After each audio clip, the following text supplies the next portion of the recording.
বাংলাদেশটা মুসলিম কান্ট্রি গর্ব করিয়ে বলে মুসলিম দেশে অশ্লীলতা কেমন করিয়ে চলে। নিজের দেশের কথা বলতেও লজ্জা লাগে ভাই। আসল কথা বাংলাদেশে সলিড মুসলিম নাই, থাকতো যদি ইমানদার আর সলিড মুসলিম দেশে এমন কুলাঙ্গার ধরে ধরে শেষ করতো নিমিষে। আমরা হলাম নামের মুসলিম, কামের বেলায় নাই।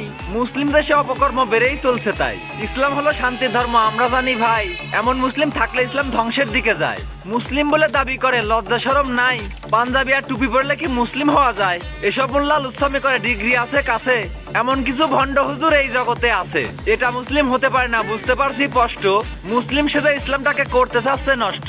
শয়তানেরও ফটোকপি কিছু দাড়িওয়ালা, এরা হলো এই যুগের মুরগি খাওয়া মোল্লা। নামাজ পড়ানোর ওসিলতে বাড়ি বাড়ি খাওয়া, খাওয়া তো নাই লুচ্ছা মনে মেয়ে দেখতে যাওয়া। কোন বাড়িতে সুন্দরী মেয়ে কোন বাড়িতে নাই, এমন কিছু শয়তান মোল্লা দেখে দেখে বেড়ায়।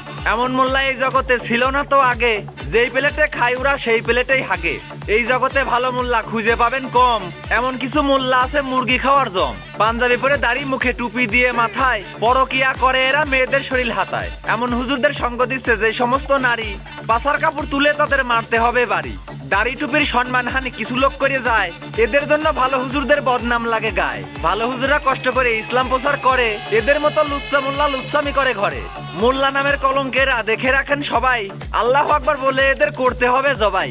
এমন মানুষের বিচার হওয়া আপনারা চান যারা, শেয়ার করে কমেন্ট বক্সে দিয়ে যাবেন সারা। এমন মানুষ মুসলিম নয় তো মনে হয় তো ডম, নামাজ নাই রোজা নাই ইফতার খাওয়ার জম নিকাল।